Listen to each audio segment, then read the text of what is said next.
get some type of some type of sanity here with one of our guests that we've had on the show. Yes. She has been really awesome enough to pop in here to say hi to us here on the Gamers for Life. And it's Haille underscore G101 here.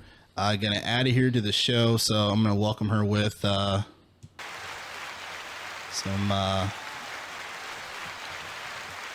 add the view here to speaker view.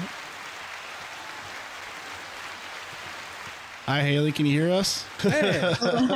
So you are seeing our webcam here in the studio, which is not our main camera for the show, but just so you know, you can see us. Talk to a still image. So hello, it's been a long road.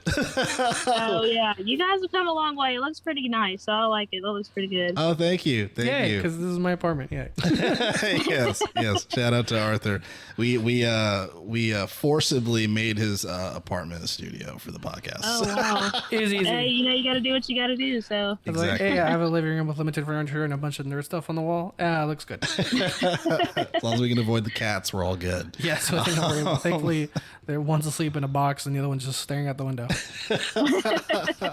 So we covered a couple things here on the show today, but I did want to ask you this one of the biggest stories that happened this week, just to get your thoughts, because I know you're a big music person as well. We were covering at the start of the show here the All for One Xbox commercial with the R&B group All for One singing about the Game Pass deal. Was it $25 a month with the Xbox Series X or what have you? Were you able to watch that? Was that? yeah, I was. It was interesting. I wasn't expecting it at first. Like when I first saw it, I was like, I thought it was actually a throwback video. Like I didn't think it was like an up to date one until you guys like told me, and I was like, oh, okay, well. It was interesting. I was like, huh. It's funny the generation gap, because for us we were just like, oh my god, we were like, All for One. I was losing my mind. I was losing it because again for us, I was like young. Yeah. Again, the generation gap. That was us. It was just fun, dude. That was like. Yeah. I was like that no, I'm not saying prom music, but like definitely date music. Yeah. Like 90s R&B was a golden era of quote unquote date music. Just music, just great music for so the fun. 90s, man. Jeez Louise. But I guess after watching it, does this. So one of the craziest things Arthur and I have been talking about, unfortunately, this has turned into an Xbox episode. I'm okay with that. Yeah, I suppose. So one of the big things too is that we're talking about the Instagram article or the Instagram post that they put showing someone playing a tablet with a PlayStation 4 controller. Right. So and this person is playing Game Pass. So to your point, as you mentioned in some of the prior episodes, as far as like I want to upgrade, but just like when it comes to just like the cost of upgrading and everything, like it is kind of costly for a lot of people, including myself. So seeing this, and I know you said, I think you said PS4 is like your favorite console of all time. The fact that you can, so the fact that you can use that same console or the same controller and do Game Pass and be able to play some of the latest and greatest titles. I mean, does this now like swoon you or have you more interested in Xbox Game Pass? What are your thoughts? Well, even though I did say that, the PS4 is like my, biggest favorite console, I do have an Xbox, and yeah, that I probably will still lean towards, PlayStation, because I haven't played Xbox in so long, and I would probably be a little bit behind with the pass. Yeah. I will say if it's more, fair with prices than PlayStation, then absolutely. But yeah, I would probably still be leaning towards the PlayStation side. Okay.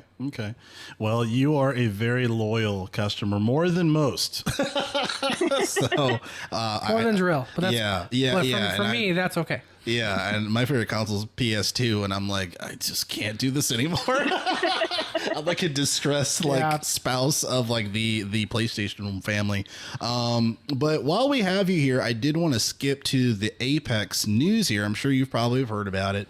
But according to SVG, it says here the title of the article, the bizarre reason this Titanfall group hacked Apex Legends. So just to quickly read this off here, it says that while Titanfall and Apex Legends are loosely connected with each other through an in-game universe, the two titles share a common problem in the real world: cheaters. It's no secret that Apex Legends has been bogged down by dishonest players for far too long, and though it's time it's become such an issue in Titanfall that fans can no longer enjoy the game. As a result, a hacker or group of hackers recently took it upon themselves to fight fire with fire. Twitter account Apex Legends News tweeted that someone hacked into Apex Legends to share a message that Titanfall is under attack. Some gamers are eagerly logged in to play the popular Battle Royale only to see a message that reads, TF1 is being hacked, so is Apex. The account also reported players affected by the hack are unable to queue for other game mode, forcing them to simply take in message while they wait for a fix.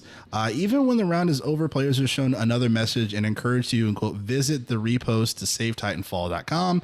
In an effort to rally enough support, the Save Titanfall site is packed with relevant articles, a Discord server, and a link to spread the word through Twitter, Facebook, and email. The core message from this group is the belief that Respawn is wrongfully profiting off of the game that is completely unplayable, end quote. So, curious to get your thoughts on this, Haille, because you are a huge Apex fan. You talk about Lifeline. Yeah. Lifeline is your girl, you know, she's your favorite. She's great. And given, you know, the cheaters and stuff that have been, you know, ruining the game, and then just folks being really fed up, I should say. What are your thoughts on the situation here when it comes to Apex Legends? I will say it's kind of annoying.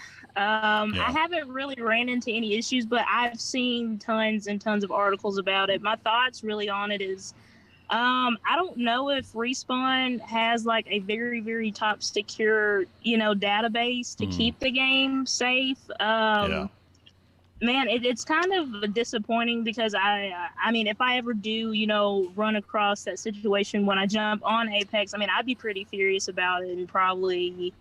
I mean, no, I know recently there was just like a glitch. I don't know if that has to do with the hack, but with people getting more than 3 players now, like it's insane. And I'm kind of just curious if Respawn even has like a secure, you know, database for Apex. It kind of, I don't want it to steer me away from the game if, you know, there's going to be hacks and glitches and everything, because that loses a lot of, you know, fans for the game. Exactly. Yeah. I saw that one of the posts you had where you had that glitch. You had like 6, you had like 4 or 6 people on your team, something like that. Yeah, so that was a bug. That wasn't, so that was a glitch. It wasn't a hack, but I still thought that was funny. Yeah. I'm like seeing people like Haille, I'm seeing all these people load clips. So Apex was normally a team of 3. And it's like, no, you got 5. Oh my God. I'm like, no. Yeah. It just reminds me of like Call of Duty Modern Warfare 2 days where like the game just wouldn't end. And I'm like, what's happening? So the game's not ending. It's like, oh, they're hacking Call of Duty again. And then it's just like a wave of hackers, you know, ever since then. So, but I wonder too, like, what would this mean for Titanfall 3, right? Yeah. See, because I'm nervous about this because I played Titanfall both 1 and 2, and I loved them, especially Titanfall 2. The campaign in I will still say this: the campaign in Titanfall 2 has no business being that good. Yeah, for a known multiplayer shooter. But so for me, you know, they're like savetitanfall.com. Like I get it because Respawn has shown no interest, or via EA has shown no interest or mention at all of Titanfall 3. They're just going in on Apex and making money off these cosmetics, which are more and more making people unhappy. Like, I don't know if you saw, Haille, but there's like that new blue pack that's like to make all your guns blue, $40. Yeah, it's like, what the fuck? So a lot of people, via savetitanfall.com want to keep the servers alive. 2, get rid of the hackers and cheaters, and 3, hopefully get Respawn to make Titanfall 3. But I was thinking about it, and it's like the downside of this is like if EA didn't want to make Titanfall 3 before, they're definitely not going to make it now out of spite. It's like, oh, you hacked us? That's the game you want to make? We're never going to fucking make it. So that's what worries me in the long run. In the long run of the hope for Titanfall 3, it did more bad than good. Yeah. At least upside with this hack that wasn't too intrusive. It was just a message. It was intrusive because it would prevent you from queuing up, but it wasn't like, like malware or shit like that. Yeah. So again, I'm just worried that I did more bad than good for the future of Titanfall 3. Yeah, that's what I'm a little bit worried about as well. But so I guess just to ask you, Haille, does this worry you as far as the future of you can because you stream as well, obviously, right? You're a big streamer as well. Does this kind of does this worry does this worry you as a streamer as far as doing future streams for Apex Legends? Just a little bit, yeah. Because if I'm going live and I have viewers, and the hat still happens to pop up and it's promoting another game, that kind of sends a lot of questions and confusion, especially with live streaming, and others are like, well, I'm it's a lot of confusion. I feel like the hat maybe be like a purposeful thing. Yeah. I don't know if they're trying to, since you said it's like a message that they're sending, I feel like someone's doing this on purpose, maybe to try to lean people towards Titanfall more than Apex. So, I mean, that just kind of raises a lot of questions, honestly. Yeah, it's definitely confusing for everyone. Needless to say. Yeah, I mean, I guess as far as just, I know you have some limited time here. Appreciate you jumping on to hang out with us here for a bit, but is there anything in general this week that is kind of piquing your interest? I know we're talking right now where the PlayStation State of Play happened on Thursday, so we're gonna cover it just as a show next week. But is there anything PlayStation related that you're pretty excited about in general? I know I've been doing a ton of Genshin Impact. I think that's playable, for all consoles. But so far, I've just kind of been leaning with Genshin Impact. They're supposed to do like a huge update that's showing like a new part of the map. It's like I think it's called Inuzia or something like that. But I've been really hooked in Genshin Impact. I didn't think that I would get into it. I played it at first on the PlayStation, and then I leaned away from it. Now I'm back on it. But Nice. That's kind of really the biggest thing this week that I've seen. So Very cool. Awesome. Well, lastly, is there anything coming up that your viewers and your fans should keep an eye out for the next upcoming days? Plug time. Yeah. Hopefully maybe events if Apex isn't hacked anymore, if they get it under control. But really, that's kind of what I'm keeping an eye out. Nothing too big, but if some more events for gaming comes up, then hey, I'm definitely gonna post it and let everyone know. Cool. Awesome. Well, Haille, we appreciate you here jumping on here at the limited time or whatnot. Thanks again. We'll have to have you for a full episode here again sometime soon, because obviously we're big fans, part of the Gamers for Life family, and of course give her one of these here. Yeah. Thanks so much, and hopefully we'd see you soon here in the future.